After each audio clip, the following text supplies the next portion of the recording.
Powerlift personnel, the company, you know, we're unbelievable in the process of designing, you know, the rack in all the specific things that we needed. Everything that we came with them, you know, we want to tweak this, we want to change this, maybe can we do this? They were all on board on every step of the way. The new racks are a 6-post rack. They're a customized rack specifically for us, specifically for our training style. We set it up, you know, our 3 major lifts are bench press, back squat, and power clean. So in our mind, we had to have a rack system that was a 3-bar rack system. So we didn't want to have to move benches out, slide them out, move bars up to squat or anything like that. We wanted to be able to set our Olympic bar up to do our cleans. We want to set our squat bar up to do any kind of back or front squat or split squat, and then we want to be able to set our bench press side specifically for bench or incline or dumbbell work, whatever it may be. We wanted to make sure that it was completely set up with efficiency in mind, so our players didn't have to mess with anything as far as setup. They could just walk in, do their warm-up, begin their training session, and not have to deal with moving anything. When you start doing that, you're wasting time. You know, and you're starting to break into maybe their rest time or training time or whatever it is, and that starts adding into their day as far as, you know, how long they're going to be in a training session. And then we want to look at taking advantage of space between racks. Adding the bridge system from attachment as far as rack to rack allowed us to do pull-ups, allowed us to put our pulley systems in between every rack. It actually gave us more pulley systems, which in turn allows us to do more movements, different movements, specialty movements within every single station with our players. And so we don't have to cycle off different movements with guys just because we don't have enough equipment. But the racks themselves allows us to train a little bit safer as far as a full rack system, full cage power rack and the squat rack. It allows us to be able to do our dynamic movements with chain and bands and feel a little bit safer with that with a full cage, and then to have the breakaway monolift style squat rack with hydraulic lift.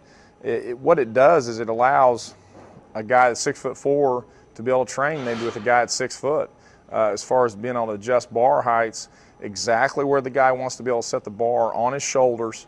Then it allows the athlete to safely lift, to begin a lift. He can set his feet exactly where he wants them. He can place the bar exactly where he wants it on his back. And then he can execute the lift with a little bit more ease as far as not having to worry about all the setup and then walking out with the bar on his back. Well, then if you throw band tension on there, if you're doing a speed squat with a band or maybe chains, the gravitational pull with the chains and the bands is extreme. And if you start taking steps and walking back out of that, that bar is going to move. It's going to twist the torso. It's going to put the athlete in a position of, you know, possible duress with their spine. And you want to try to eliminate any type of safety.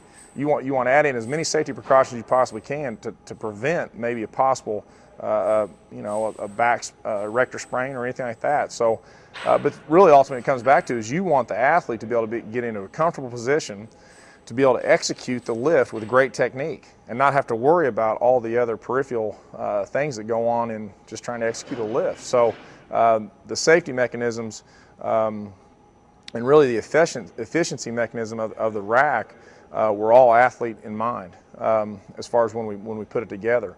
And then you know, all the functions of the rack.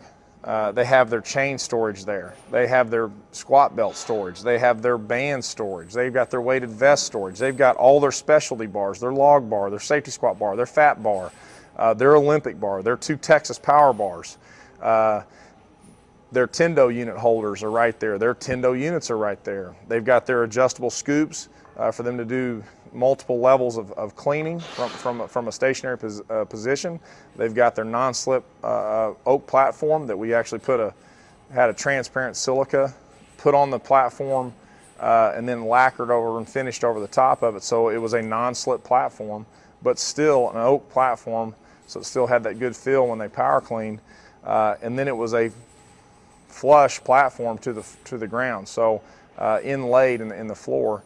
So our guys didn't have to worry about platforms and then you taking up space, and you can do more movement at your station and not have to worry about a 4-inch raised platform. You know, and then even at the platform, we put the tracking system in the platform to be able to cord or band up our guys to do any type of maybe speed deadlift work, speed Olympic work with cords, or even do plyometric work with the cords. So we maximized our space, which is a huge space, but we maximized every single inch of our rack system within the 18 racks. We have 18 racks, but we maximized every single inch of that long space to make sure that our guys had everything at their disposal and really never even had to really leave the rack to go do any other type of auxiliary lifts or any auxiliary exercises within their training session for the day.